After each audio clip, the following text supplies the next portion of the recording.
Hello बच्चों, आज हम एक नया चैप्टर स्टार्ट करने वाले हैं जिसका नाम है थर्मोडायनेमिक्स। बच्चों, थर्मोडायनेमिक्स बीएससी थर्ड सेमेस्टर के सिलेबस का पार्ट है। इसकी स्टडी हम 12th में भी कर चुके हैं। तो आज की क्लास हम स्टार्ट करते हैं और जानते हैं कि थर्मोडायनेमिक्स आखिर है क्या। हम बिल्कुल बेसिक से स्टार्ट करेंगे बच्चों। तो आइए जानते हैं कि थर्मोडायनेमिक्स है क्या। थर्मोडायनेमिक्स क्या है बच्चों? The branch of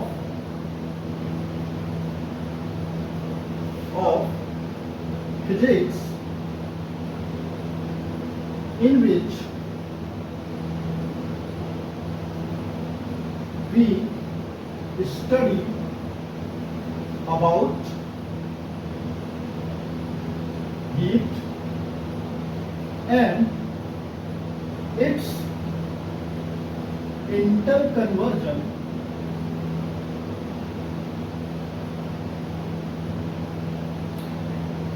the branch of physics in which we study about heat and its interconversion with other form of energy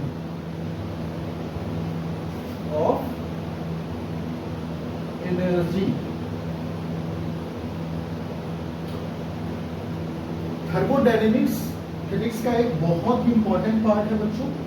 और इसमें हम क्या स्टडी करते हैं? हीट के बारे में स्टडी करते हैं। हम एनर्जी ट्रांसफर के बारे में स्टडी करते हैं, एनर्जी कन्वर्जन के बारे में स्टडी करते हैं। कहने का मतलब ये है कि एनर्जी का एक रूप से दूसरे रूप में बदलना, ये सारी चीजों का स्टडी हम थर्मोडायनेमिक्स में करते हैं। थर्मोडायनेमिक्स नाम से ही पता चलता है बच्चों, थर्मो एंड डायनेमिक दो शब्द से मिलकर बना है। थर्मो का मतलब क्या होता है बच्चों? हीट। एंड डायनेमिक का मतलब क्या होता है? मोशन। थर्मो का मतलब क्या हुआ? हीट। और डायनेमिक का मतलब क्या हुआ? मोशन। इट मींस हीट का मोशन। अब आप लोग ये सोचेंगे कि हीट का मोशन कैसे हो सकता है? हीट तो सब्सटेंस है ही नहीं, हीट कैसे गति कर सकता है? हीट तो एनर्जी, हीट तो ऊष्मा है। तो बच्चों, यदि हम किसी भी सब्सटेंस या पदार्थ को हीट देते हैं तो सब्सटेंस किससे मिलकर बना होता है? मॉलिक्यूल, एटम, परमाणु या मॉलिक्यूल से बनकर मिलकर बना होता है ना। तो जब हम किसी भी पदार्थ को हीट या एनर्जी देते हैं तो उसके अंदर जो एटम्स होते हैं बच्चों, जो मॉलिक्यूल्स होते हैं, वो मूव करते हैं, वो मोशन करते हैं। उन्हीं के मोशन की बदौलत सब्सटेंस की एनर्जी चेंज होती है। सब्सटेंस या कोई भी मैटर हम ले सकते हैं, है ना। तो उसकी एनर्जी में चेंज आता है, उसके प्रेशर, वॉल्यूम, टेम्परेचर, बहुत सारी फिजिकल क्वांटिटीज में चेंजेस आते हैं। तो इन्हीं सब की स्टडी को मिलाकर बना है थर्मोडायनेमिक्स। आज हम बिल्कुल बेसिक्स से बात करने वाले हैं बच्चों थर्मोडायनेमिक्स के बारे में। थर्मोडायनेमिक्स में हम बहुत सारी चीजों का अध्ययन करते हैं और फिजिक्स में थर्मोडायनेमिक्स का बहुत इंपॉर्टेंट रोल है। इवन केमिस्ट्री में भी थर्मोडायनेमिक्स हम पढ़ते हैं। तो आज हम स्टार्ट करते हैं थर्मोडायनेमिक्स के कुछ इंपॉर्टेंट पार्ट, जो जिनके बिना थर्मोडायनेमिक्स को समझना थोड़ा सा टफ होगा। तो थर्मोडायनेमिक्स के कुछ वेरिएबल्स हैं जिसको आज हम समझेंगे, और साथ ही साथ आज हम जीरोथ लॉ ऑफ थर्मोडायनेमिक्स भी देखने वाले हैं। तो स्टार्ट करते हैं। थर्मोडायनेमिक्स का पहला वेरिएबल है बच्चों सिस्टम। थर्मोडायनेमिक का पहला वेरिएबल क्या है बच्चों? सिस्टम, जिसको हम थर्मोडायनेमिकल या थर्मोडायनेमिक सिस्टम भी बोलते हैं। थर्मोडायनेमिक सिस्टम क्या होता है बच्चों थर्मोडायनेमिक सिस्टम? थर्मोडायनेमिक सिस्टम कोई भी पार्ट, यूनिवर्स का कोई भी पार्ट थर्मोडायनेमिक सिस्टम हो सकता है। कहने का अर्थ ये मार्कर हो सकता है, मैं हो सकता हूं, ये टेबल हो सकता है, ये बोर्ड हो सकता है। यूनिवर्स में जो भी चीज एग्जिस्ट करती है बच्चों, वो सभी थर्मोडायनेमिक सिस्टम के पार्ट हो सकते हैं। नहीं समझ में आया? आइए लिखते हैं और फिर समझते हैं। तो थर्मोडायनेमिक सिस्टम क्या है बच्चों? The part of universe, the part of universe, part of universe, universe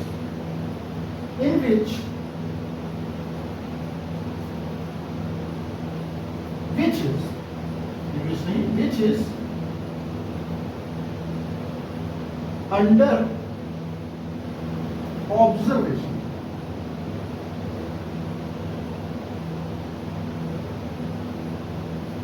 universe का वह पार्ट जिसके बारे में हम पढ़ते हैं या जानने का प्रयास करते हैं, वो थर्मोडायनेमिक सिस्टम बन जाता है। जैसे कि मैं अगर मेरे पास एक बॉटल है, लाता हूं मैं आपके पास, जैसे कि देखिए ये एक बॉटल है, इसमें पानी भरा हुआ है। तो इसको यदि मैं मान लूं कि ये एक थर्मोडायनेमिक सिस्टम है, तो हाँ ये थर्मोडायनेमिक सिस्टम है, क्योंकि इससे हीट का चेंज हो रहा है, नहीं हो रहा भाई। यदि इस पानी को मैं अलग अलग टेम्परेचर पे, जैसे अभी मैं यहाँ पर रखा हूँ, अपने कमरे में रखा हूँ, तो इस पानी का टेम्परेचर मेरे कमरे के टेम्परेचर के बराबर है। अभी इसी पानी को मैं फ्रिज में रख दूं तो क्या हो जाएगा? इसका टेम्परेचर क्या होने लगेगा? इंक्रीज होने लगेगा, सॉरी डिक्रीज होने लगेगा। समझ रहे हैं? टेम्परेचर इसका डिक्रीज होने लगेगा और ये पानी क्या बनने लगेगा? टेम्परेचर डिक्रीज होते होते कम होने लगेगा, कहने का मतलब, और ये पानी ठंडा हो जाएगा। समझ पा रहे हैं? तो यूनिवर्स का कोई भी पार्ट बच्चों थर्मोडायनेमिक सिस्टम हो सकता है, ठीक है। थर्मोडायनेमिक सिस्टम के साथ साथ सराउंडिंग, दूसरा जो वेरिएबल थर्मोडायनेमिक्स में आता है बच्चों, वो है सराउंडिंग। तो सराउंडिंग क्या है? सिस्टम के साथ साथ सराउंडिंग के बारे में जानते हैं। सराउंडिंग वेरी इंपॉर्टेंट पार्ट है बच्चों। इन सब के बारे में थर्मोडायनेमिक्स में जानना बहुत ही जरूरी है। अगर आप इन सब के बारे में नहीं जानेंगे तो थर्मोडायनेमिक्स को समझना थोड़ा सा टफ हो जाएगा आपके लिए। तो सराउंडिंग क्या होता है बच्चों? That part of universe, that part of universe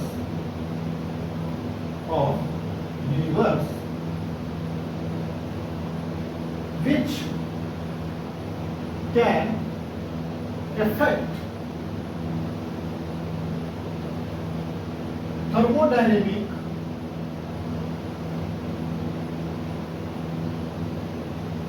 system.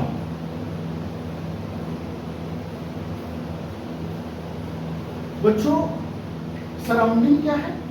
That part of universe which can affect thermodynamic system, जो सिस्टम को इफेक्ट करता है, वो उस सिस्टम के लिए सराउंडिंग बन जाता है।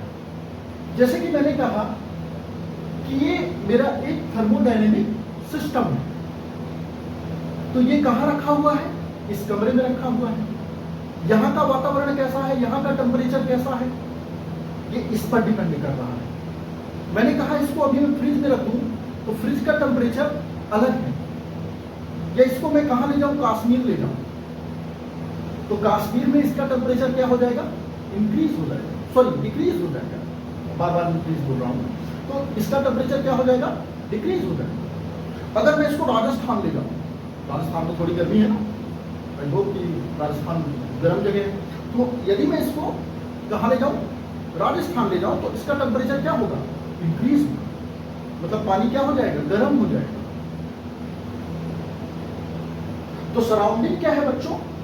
वह पार्ट जो सिस्टम को क्या करता है, इफेक्ट करता है, उसी को हम क्या बोलते हैं? सराउंडिंग बोलते हैं। अब आते हैं सिस्टम। सिस्टम की बात जब हम कर रहे थे, यूनिवर्स का कोई भी पार्ट सिस्टम हो सकता है। सिस्टम के भी टाइप होते हैं बच्चों, सिस्टम के भी टाइप होते हैं। हमने केमिस्ट्री में 12th में सिस्टम के टाइप के बारे में जाना था। आज फिर से मैं बता देता हूं कि सिस्टम कितने प्रकार के होते हैं। 3 टाइप्स के सिस्टम होते हैं। देयर आर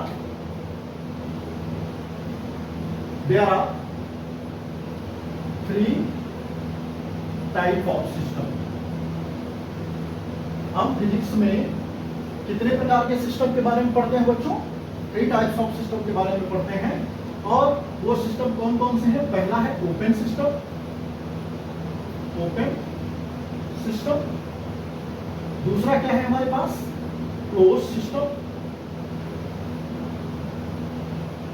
और तीसरा क्या है बच्चों? Isolated system. याद आ रहा है कि नहीं याद आ रहा? भाई हमने इन सब के बारे में, अगर आप 12th पढ़ के आए हैं बच्चों, तो आप इन सब के बारे में पढ़ चुके हैं। केमिस्ट्री में भी और फिजिक्स में भी जनरल इंट्रोडक्शन इसके बारे में आप 12th में पढ़ के आए हैं। तो बीएससी 3rd सेमेस्टर में फिर से मैं इसको रिवाइज करवा देता हूं, है ना। तो सिस्टम हमारे पास किस तरह के हैं बच्चों? 3 तरह के हैं। एक है, पहला है ओपन सिस्टम, दूसरा है क्लोज सिस्टम और तीसरा है आइसोलेटेड सिस्टम। तो ओपन सिस्टम क्या है बच्चों? मैंने कहा कि एक सिस्टम है, थर्मोडायनेमिकल सिस्टम है। तो ये अभी किस प्रकार है? अगर हम बॉटल बंद है तो ये कैसा सिस्टम हो गया? क्लोज सिस्टम हो गया। अगर मैं इससे ये ढक्कन खोल दूं तो ये कैसा सिस्टम हो जाएगा? Open system. ओपन सिस्टम का मतलब थर्मोडायनेमिक रूप से क्या हो? अगर मैं इसको क्लोज कर दे रहा था तो इसमें जो वाटर था वो ठंडा या गर्म हो सकता था, लेकिन क्या ये वाटर निकल सकता था? निकल सकता था क्या? अगर ये क्लोज है तो नहीं निकल सकता ना। तो यदि मैं इसको ओपन कर दूं तो वाटर भी निकल सकता है। हीट का एक्सचेंज होगा कि नहीं होगा? एनर्जी का एक्सचेंज होगा कि नहीं होगा? होगा। तो ओपन सिस्टम वो सिस्टम है जिसमें एनर्जी के साथ साथ मैटर भी एक्सचेंज होता है। Energy exchange, energy and matter, matter exchange with surrounding, with surrounding. ये क्यों लिखा बच्चों? क्योंकि सराउंडिंग पर ही तो डिपेंड कर रहा है ना। ये एनर्जी कब चेंज होगी? जब ये उसके आसपास का वातावरण जैसा होगा। भाई इसकी एनर्जी कब चेंज होगी? अभी तो ये नॉर्मल टेम्परेचर में है क्योंकि इस कमरे में है। अगर मैं इसको कहीं और ले जाता हूँ, ऐसी जगह ले जाता हूँ जहाँ बहुत ज्यादा गर्मी है, तो ये गर्म हो जाएगा, एनर्जी का एक्सचेंज होगा। साथ ही साथ अगर ये ओपन है तो इससे इसका मैटर भी मैं चेंज कर सकता हूँ। इससे मैं पानी निकाल सकता हूँ।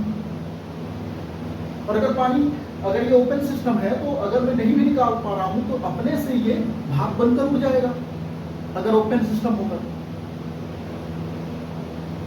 आई होप आप समझ पा रहे होंगे कि ओपन सिस्टम क्या है। ओपन सिस्टम में क्या होता है बच्चों? एनर्जी एंड मैटर दोनों एक्सचेंज होते हैं सराउंडिंग के साथ। और क्लोज सिस्टम में इसके विपरीत क्या होता है? एनर्जी तो एक्सचेंज होगी, energy exchange with surrounding, with surrounding, but matter exchange नहीं होगा। क्योंकि जैसे ही हम इसको बंद कर देते हैं तो इसकी एनर्जी तो चेंज होगी बच्चों, लेकिन इससे मैटर बाहर नहीं आएगा। समझ पा रहे हैं? आई होप चीजें समझ में आ रही हैं। आइसोलेटेड क्या है बच्चों? आइसोलेटेड कोरोना वायरस अभी 2-3 साल पहले 2022-2021 में आया था ना। तो आइसोलेटेड रूम बनाए जाते थे जिसमें कोई भी आ जा सके, कुछ भी वहाँ पर ऐसा इन्वायरमेंट क्रिएट किया जाता था कि वहाँ पर वायरस वहाँ से बाहर ना निकल सके जब बाहर से कोई आता था तो, है ना। तो आइसोलेटेड सिस्टम पे क्या होता है, no exchange of energy and matter, मतलब ना तो एनर्जी चेंज होगी और ना ही मैटर चेंज होगा।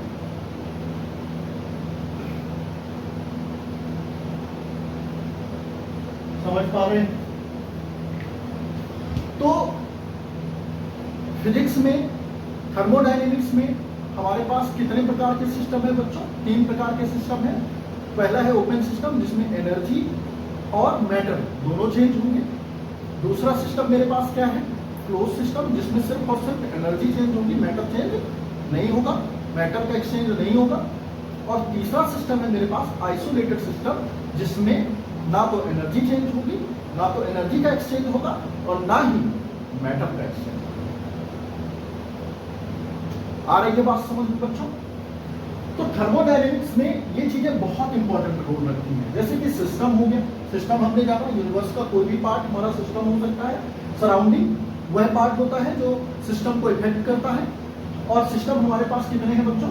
3 टाइप्स के सिस्टम है, ओपन, क्लोज और आइसोलेटेड। आगे बढ़ते हैं और जानते हैं नेक्स्ट वेरिएबल्स की, वेरिएबल को, जिसका नाम क्या है बच्चों? बाउंड्री।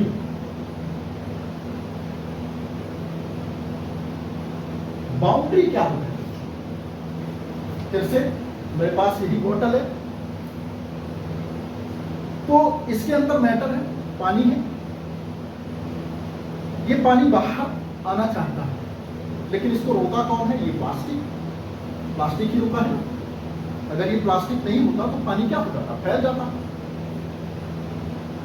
सराउंडिंग में फैल जाता। तो मैं बाउंड्री किसको बोलूंगा बच्चों? बाउंड्री क्या है? सराउंडिंग और सिस्टम या मैटर के बीच का एक पार्ट है जो उन दोनों के बीच बाउंड्री का काम कर रहा है, मतलब रोक रहा है। कहने का मतलब एक ऐसा पार्ट या एक ऐसा एनवलप है, एक ऐसा माध्यम है जो मैटर को सराउंडिंग में आने से रोक रहा है। ठीक है? तो क्या बोलेंगे बच्चों? बाउंड्री को क्या बोलेंगे? The envelope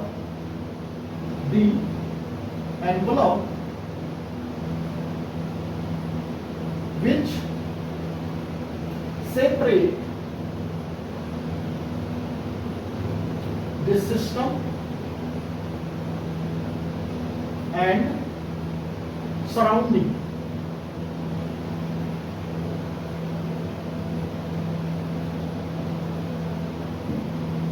बाउंड्री क्या है बच्चों?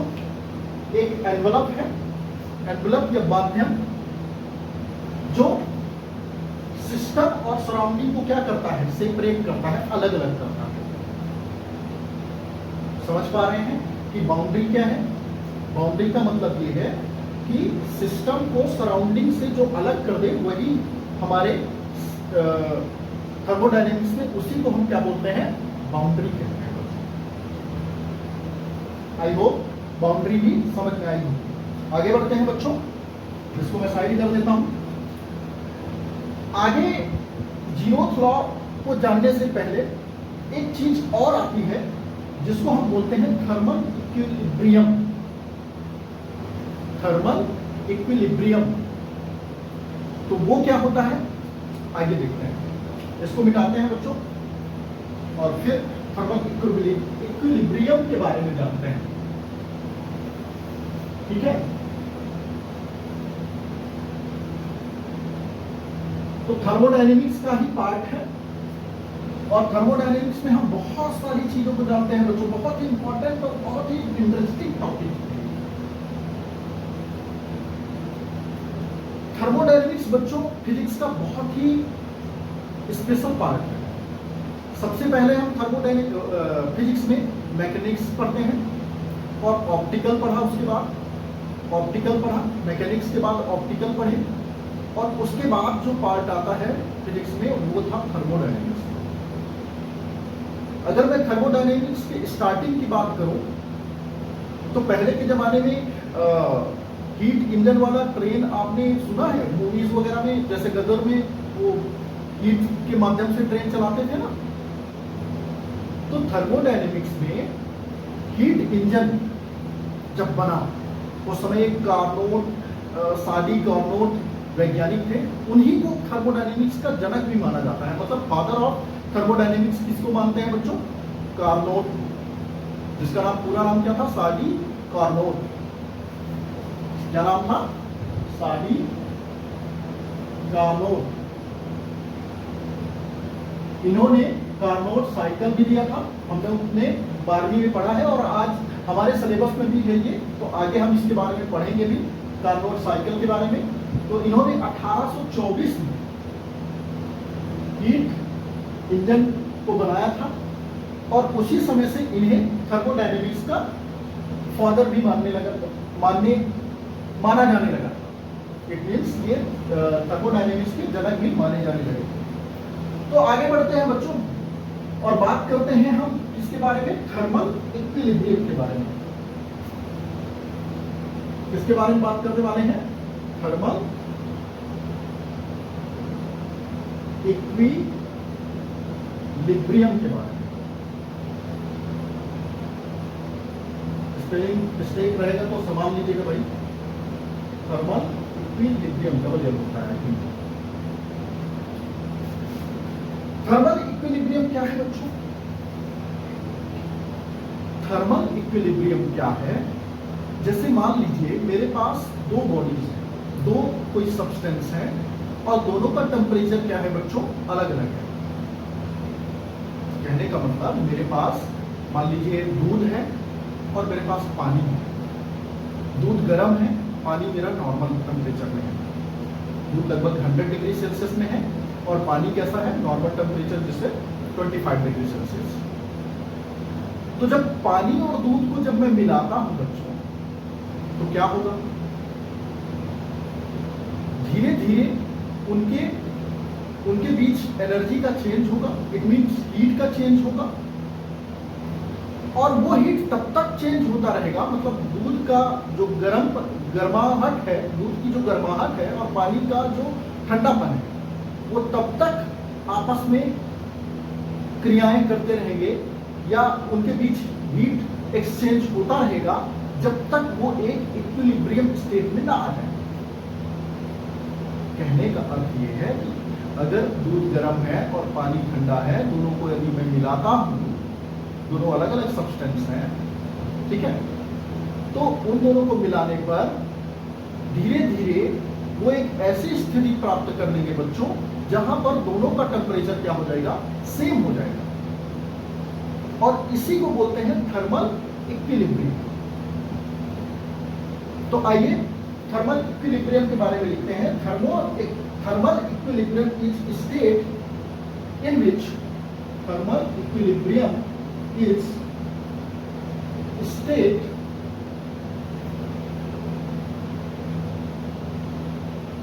in which two or more particles, more object या substance, whatever, more object at different temperature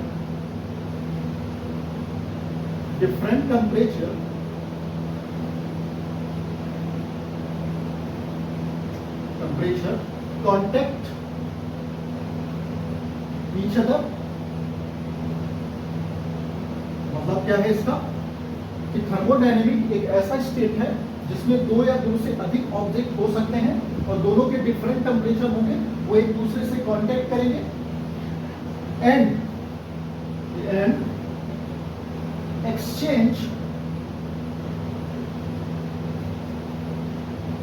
heat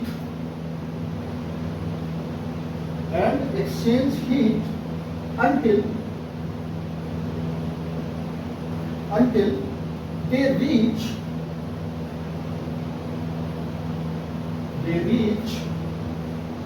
the same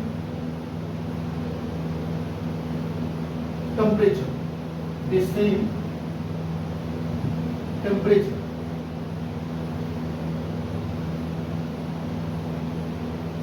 कहने का अर्थ यह है बच्चों, थर्मल इक्विलिब्रियम एक ऐसा स्टेट है जहां पर दो या दो से अधिक ऑब्जेक्ट होंगे, उनका टेम्परेचर डिफरेंट होगा और वो एक दूसरे से कांटेक्ट में होंगे और वो हीट का एक्सचेंज करेंगे, क्योंकि अलग अलग टेम्परेचर है तो वो हीट का क्या करेंगे, एक्सचेंज करेंगे और तब तक करेंगे जब तक वो सेम टेम्परेचर, दोनों का टेम्परेचर जब तक सेम ना हो जाए तब तक वो हीट का एक्सचेंज करते रहेंगे। एंड देन जब वो हीट का टेम्परेचर, दोनों का टेम्परेचर जब सेम हो जाएगा बच्चों, एंड देन नो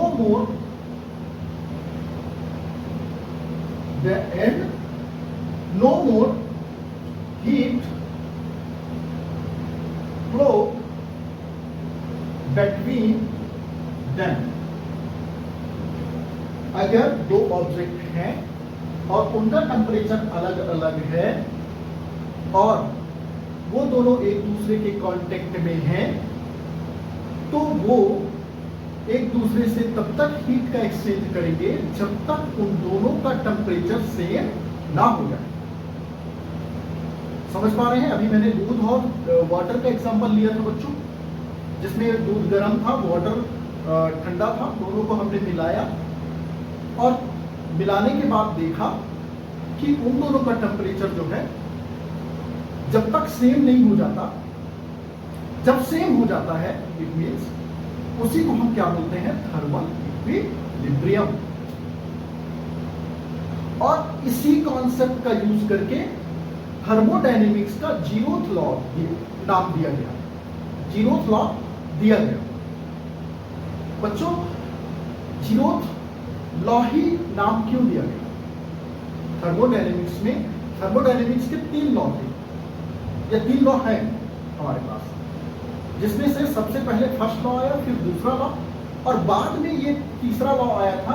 लेकिन ये बहुत ही बेसिक था, बहुत ही बेसिक कॉन्सेप्ट था इसमें, इसीलिए फर्स्ट और सेकंड तो दिया जा चुका था नाम उसको, तो इसको वो फर्स्ट और सेकंड से भी बेसिक था, इसलिए इसको क्या नाम दे दिया गया, जीरोथ लॉ ऑफ थर्मोडायनेमिक्स, जिसका यूज हम जीरोथ लॉ ऑफ थर्मोडायनेमिक्स नाम दिया गया और थर्मल इक्विलिब्रियम का यूज हम जीरोथ लॉ ऑफ थर्मोडायनेमिक्स में करते हैं। तो आइए बढ़ते हैं आगे और जानते हैं कि जीरोथ लॉ ऑफ थर्मोडायनेमिक्स है क्या। तो हेडिंग क्या है बच्चों, जीरोथ लॉ ऑफ थर्मोडायनेमिक्स दिख रहा है? आई होप कि दिख रहा होगा। जीरोथ लॉ ऑफ थर्मोडायनेमिक्स हमें थर्मल इक्विलिब्रियम के बारे में ही बताता है बच्चों, इवन टेम्परेचर क्या है इसके बारे में भी वो जीरोथ लॉ ऑफ थर्मोडायनेमिक्स हमें बताता है। तो स्टेटमेंट लिखते हैं जीरोथ लॉ ऑफ थर्मोडायनेमिक्स का, if object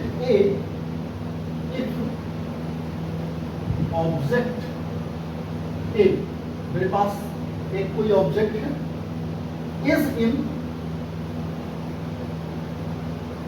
thermal equilibrium with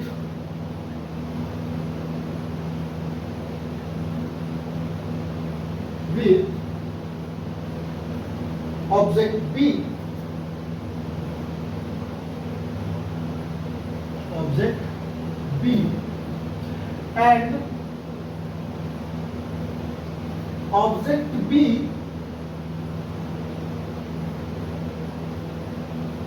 is in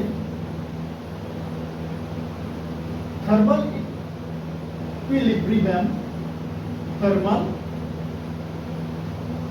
equilibrium equilibrium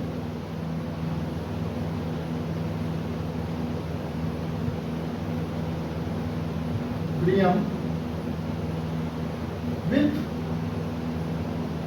object C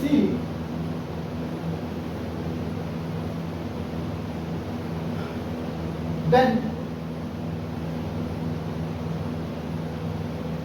object A is also is in thermal equilibrium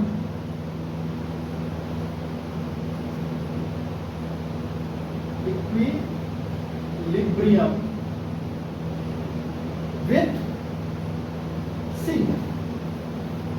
तो जीरोथ लॉ ऑफ थर्मोडायनेमिक्स का statement क्या है बच्चों? अगर मेरे पास एक ऑब्जेक्ट क्या है, A है, if object A is in thermal equilibrium with object B। मान लीजिए मेरे पास एक कोई ऑब्जेक्ट है जिसका नाम क्या है बच्चों? A है, और एक ऑब्जेक्ट क्या है मेरे पास? B है। A और B थर्मल इक्विलिब्रियम में है और B किसके साथ इक्विलिब्रियम में है? C के साथ थर्मल इक्विलिब्रियम में। इट मींस A और B का अपना थर्मल इक्विलिब्रियम है, मतलब इन दोनों का टेम्परेचर सेम है, और B और C का भी टेम्परेचर क्या है बच्चों? सेम है। मतलब object B is in thermal equilibrium with object C। A B के साथ थर्मल इक्विलिब्रियम में है और B C के साथ थर्मल इक्विलिब्रियम में है, तो A जो है C के साथ भी थर्मल इक्विलिब्रियम में होगा। यही जीरोथ लॉ ऑफ थर्मोडायनेमिक्स है। Zeroth law of thermodynamics thermal equilibrium के बारे में बताता है बच्चों, और टेम्परेचर की वैल्यू भी हम जीरोथ लॉ ऑफ थर्मोडायनेमिक्स से, या टेम्परेचर का डिफिनीशन भी हम इससे बता सकते हैं। कंपेयर करिए। जीरोथ लॉ ऑफ थर्मोडायनेमिक्स जो है टेम्परेचर के बारे में बताता है और थर्मल इक्विलिब्रियम के बारे में बताता है। आज की क्लास काफी लंबी हो रही है बच्चों, इसलिए आज की क्लास में यही समाप्त करता हूं। आगे की क्लास में मैं thermal equilibrium, zeroth law of thermodynamics के बारे में और चर्चा करूंगा, साथ ही फर्स्ट लॉ ऑफ थर्मोडायनेमिक्स के बारे में बात करूंगा। तो आज की क्लास में यही समाप्त करता हूं। Have a nice day. Thank you.